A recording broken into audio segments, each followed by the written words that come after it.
Tem um deste? Sou louca pelo meu. Na verdade, adoro todas as minhas coisas. Já se perguntou de onde vêm todas as coisas que compramos e para onde vão quando nos desfazemos delas? Não conseguia deixar de pensar nisso, por isso quis saber mais sobre o assunto. E os livros diziam que as coisas se deslocam ao longo de um sistema. Da extração, para a produção, para a distribuição, para o consumo e para o tratamento de lixo. Isso tudo se chama a economia de materiais. Bem, estudei um pouco mais. Eu passei 10 anos viajando pelo mundo, atrás de pistas de onde vêm as nossas coisas e para onde vão. E sabe o que eu descobri? Esta não é toda a história. Falta muita coisa nessa explicação. Em primeiro lugar, neste sistema parece que está tudo bem, sem problemas. Mas, na verdade, é um sistema em crise, porque trata-se de um sistema linear. E nós vivemos num planeta finito. E não se pode gerir um sistema linear num planeta finito, indefinidamente. Em todas as suas etapas, este sistema interage com o mundo real. A vida real não acontece numa página em branco. Interage com sociedades, culturas, economias, o ambiente. E durante as etapas, a vida vai se chocando contra seus limites. Limites que aqui não vemos porque o diagrama está incompleto. Então, voltemos atrás para preencher alguns espaços e ver o que falta. Uma das coisas mais importantes em falta são as pessoas. Sim, pessoas. As pessoas vivem e trabalham em todas as etapas desse sistema, onde algumas são um pouco mais importantes que outras. Algumas têm maior poder de decisão. Quem são elas? Comecemos pelo governo. Meus amigos dizem que eu devia usar um tanque para simbolizar o governo, e isso é uma realidade em muitos países, e cada vez mais também no nosso. Afinal, mais de 50% dos nossos impostos vão para os militares. Mas vou usar uma pessoa para simbolizar o governo, porque acredito nos valores e na visão de que o governo deve ser das pessoas, pelas pessoas, para as pessoas. A função do governo é olhar por nós, cuidar de nós. Esse é o seu trabalho. Depois vem as corporações. O que leva as corporações a parecerem maiores que o governo é porque elas são maiores que o governo. Atualmente, entre as 100 maiores economias da Terra, 51 são corporações. À medida que as corporações foram crescendo, em tamanho e poder, assistimos a uma pequena mudança no governo, como se estivessem mais preocupados com o bem-estar deles do que com o nosso. Muito bem, então vejamos o que mais falta nessa imagem. Começaremos pela extração, que é uma palavra pomposa para exploração de recursos naturais, que por sua vez é uma palavra pomposa para destruir o planeta. A verdade é que cortamos as árvores, arrebentamos as montanhas para extrair os metais, consumimos toda a água e exterminamos os animais. Aqui enfrentamos o nosso primeiro limite. Estamos ficando sem recursos naturais. Estamos utilizando demasiados materiais. Sei que isto pode ser difícil de ouvir, mas é a verdade. Por isso temos que lidar com isso. Durante apenas as 3 últimas décadas, foram consumidos 33% dos recursos naturais do planeta. Desapareceram. Cortamos, minamos, perfuramos e destruímos o planeta tão depressa que estamos debilitando a capacidade do planeta para sustentar o nosso modo de vida.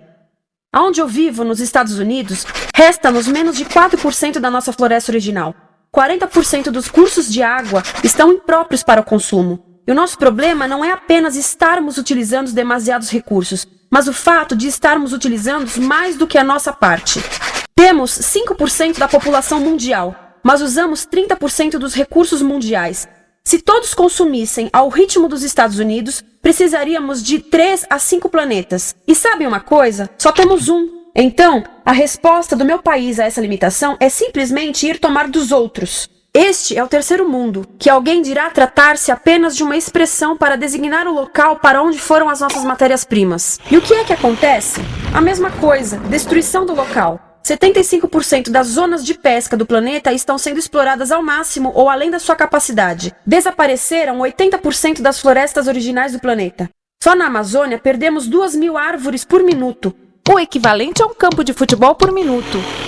Então, e as pessoas que vivem aqui? Bem, de acordo com esses sujeitos, eles não são donos desses recursos, mesmo que vivam lá há gerações. Não são donos dos meios de produção, nem compram muitas coisas. Nesse sistema, quem não possui nem compra muitas coisas não tem valor.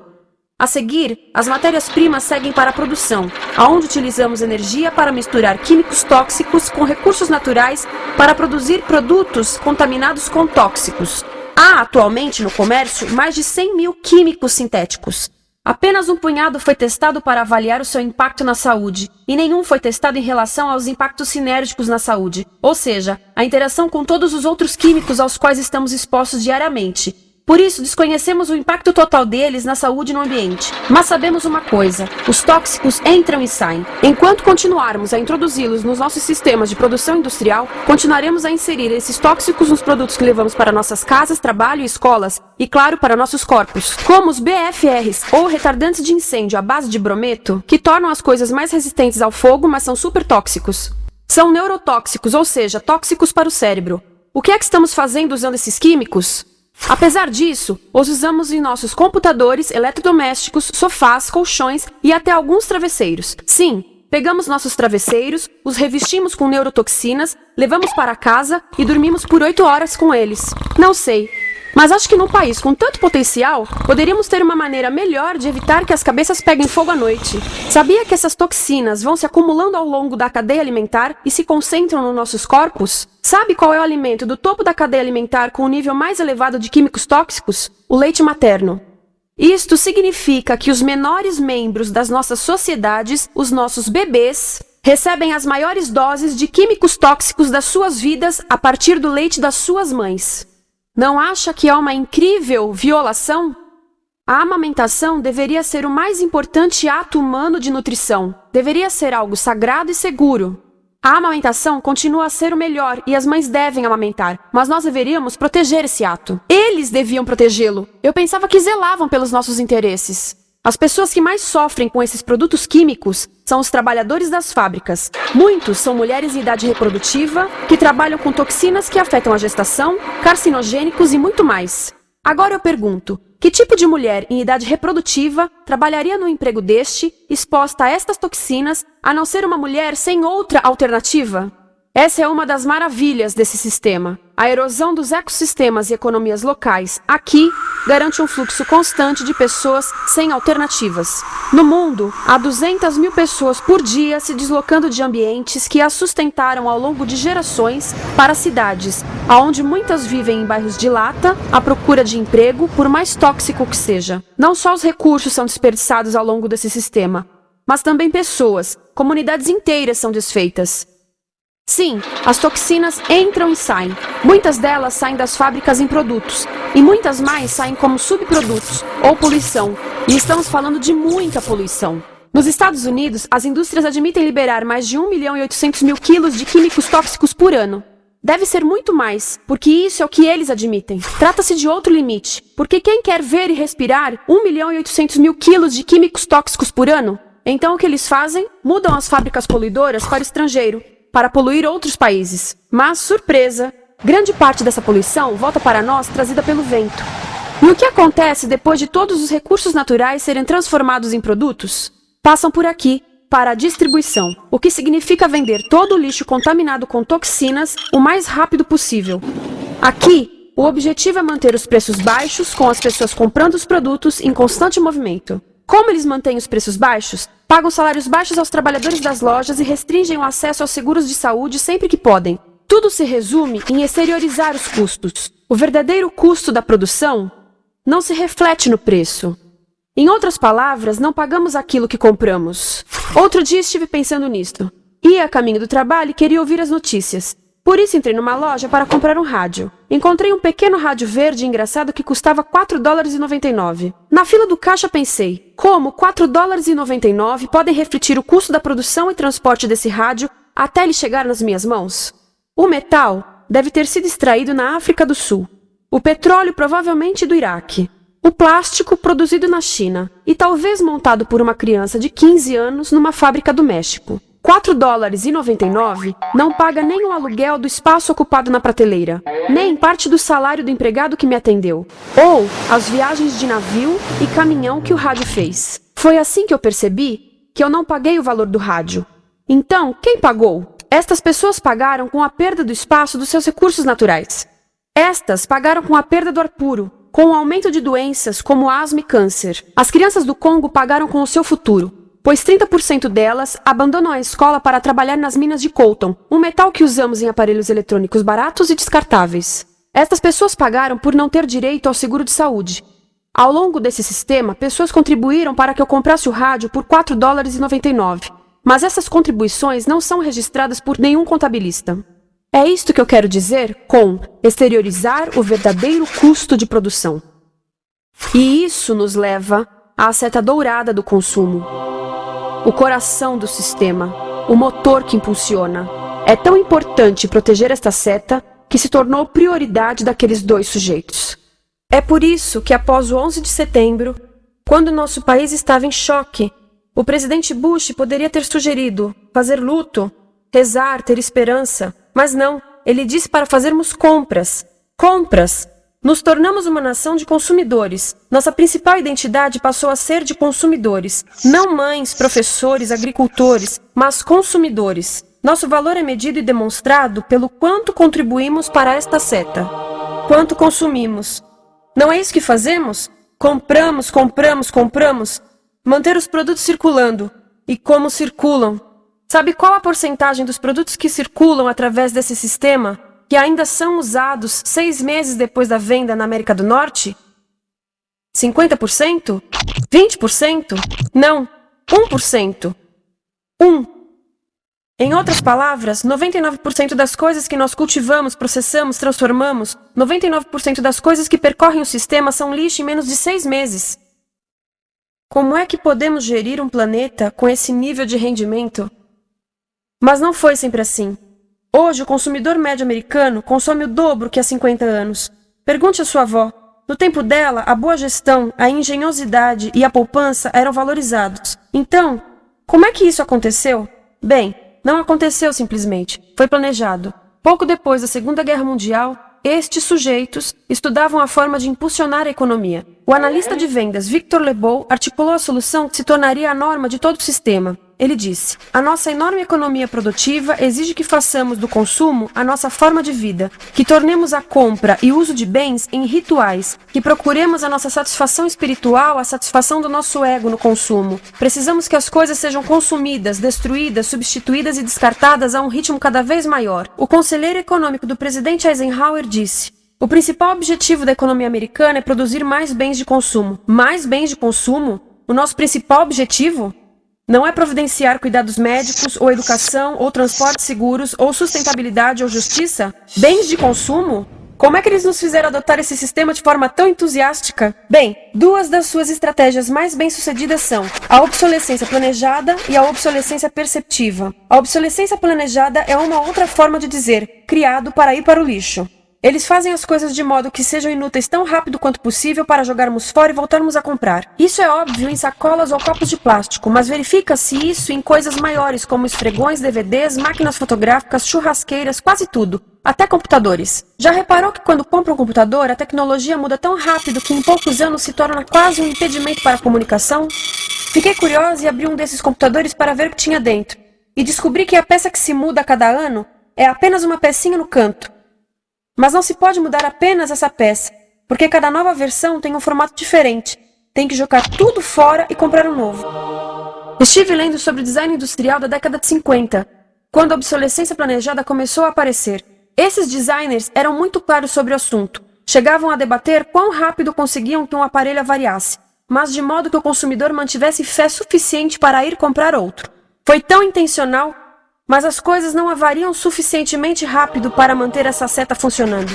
Por isso existe também a obsolescência perceptiva. A obsolescência perceptiva nos convence a jogar fora coisas que ainda são perfeitamente úteis. Como fazem isso? Mudam a aparência das coisas. Por isso, se comprou suas coisas há alguns anos, todos percebem que você não tem contribuído para essa seta. E como o nosso valor depende da nossa contribuição para essa seta, isso pode ser embaraçoso. Por exemplo, se eu tiver o mesmo monitor de computador gordo e branco na minha mesa por 5 anos e a minha colega tiver comprado um computador novo, ela vai ter um monitor plano brilhante que combina com o computador, com o celular e até com as canetas. Ela parece estar operando uma nave espacial e eu pareço que tenho uma máquina de lavar na mesa. A moda é outro bom exemplo. Já se perguntou por que os saltos dos sapatos das mulheres passam de largos para finos num ano e no próximo de finos para largos? Não é por haver um debate sobre qual deles é mais saudável. É porque usar saltos largos num ano de saltos finos mostra que você não contribuiu recentemente para a seta. Por isso não vale tanto quanto a pessoa com saltos finos ao seu lado, ou em um anúncio. É para comprarmos sapatos novos. A publicidade e a mídia em geral têm um papel importante nisto. Cada um de nós nos Estados Unidos é bombardeado com mais de 3.000 anúncios por dia. Vemos mais publicidade num ano do que as pessoas há 50 anos viam em toda a vida. Qual é o objetivo de um anúncio se não nos fazer infelizes com o que temos? Por isso, nos dizem 3.000 vezes por dia que nosso cabelo está errado, nossa pele, nossa roupa, nossos móveis, nossos carros, nós estamos errados. Mas tudo se resolve se formos às compras. A mídia também ajuda a esconder tudo isto e isto. Por isso, a única parte da economia que vemos são as compras. A extração, produção e envio para o lixo acontecem fora do nosso campo de visão. Por isso, nos Estados Unidos, temos mais coisas do que tivemos antes, mas pesquisas mostram nossa felicidade declinando.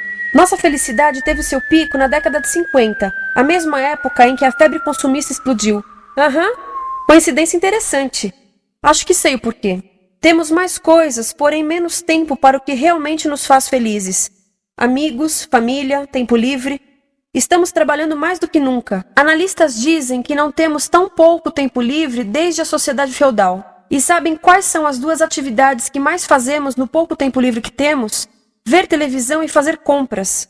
Nós, americanos, passamos 3 a 4 vezes mais tempo comprando do que os europeus. Assim, nessa situação ridícula, vamos trabalhar talvez em 2 empregos, e quando chegamos em casa exaustos e sentamos no sofá novo para ver televisão, os anúncios dizem que não prestamos, então vamos às compras para nos sentirmos melhor. Depois trabalhamos mais para pagar o que compramos e chegamos em casa mais cansados, vemos mais televisão que nos diz para fazermos compras outra vez. E estamos nesse ciclo de trabalhar, ver, comprar, e podíamos simplesmente parar. Então, no final, o que acontece a todas essas coisas que compramos? Nesse ritmo de consumo, não cabe tudo em casa, apesar do tamanho médio das casas ter duplicado nesse país desde os anos 70. Vai tudo pro lixo, e isso nos leva ao tratamento do lixo.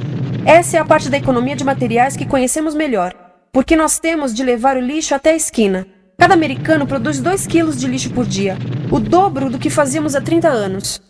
Todo esse lixo ou é despejado num aterro, que é um grande buraco no chão, ou ainda pior, primeiro é incinerado e depois despejado no aterro. As duas formas poluem o ar, o solo, a água, sem esquecer que alteram o clima. A incineração é realmente ruim. Lembra daqueles tóxicos da fase da produção? Bem, queimar o lixo libera esses tóxicos no ar. Pior ainda, produz supertóxicos novos, como a dioxina. A dioxina é a substância mais tóxica feita pelo homem, e os incineradores são a principal fonte de dioxina. Isso significa que podemos parar a principal fonte da mais tóxica substância conhecida e feita pelo homem, simplesmente parando de queimar o lixo.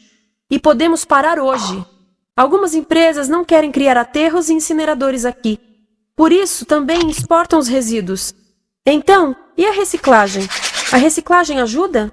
Sim, a reciclagem ajuda. Ela reduz o lixo nessa extremidade e depois reduz a pressão para minerar e colher mais nessa extremidade. Sim, todos devemos reciclar, mas reciclar não é o suficiente. Reciclar nunca será suficiente, por 2 razões. Primeiro, o lixo que vem das nossas casas é apenas a ponta do iceberg. Para cada saco de lixo que deixamos na esquina, 70 sacos de lixo são criados anteriormente, só para fazer o lixo desse saco que deixamos na esquina. Assim, mesmo que pudéssemos reciclar 100% do lixo das nossas casas, não se chegaria ao coração do problema. Além disso, grande parte do lixo não pode ser reciclado, ou porque contém demasiados tóxicos, ou porque é criado de início para não ser reciclável. Como aquelas caixas de suco, que têm as camadas de metal, papel e plástico, todas coladas. Não dá para separar essas camadas para reciclá-las. Como se vê, é um sistema em crise. Por todo o percurso, estamos batendo em limites, do clima em mudança ao decréscimo da felicidade. Simplesmente não está funcionando. Mas a parte boa de um problema tão generalizado é haver tantos pontos de intervenção.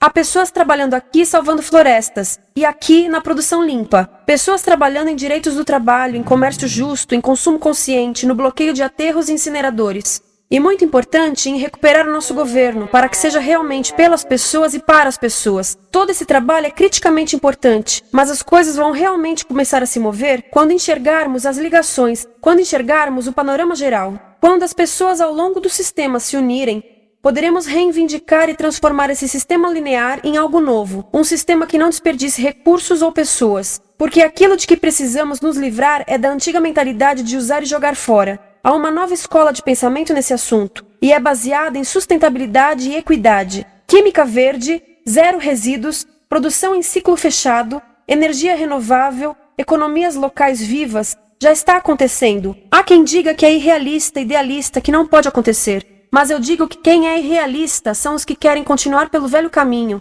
Isso é que é sonhar. Lembre-se que a velha forma não aconteceu por acaso. Não é como a gravidade que temos que conviver. As pessoas a criaram, e nós também somos pessoas. Por isso, vamos criar algo novo.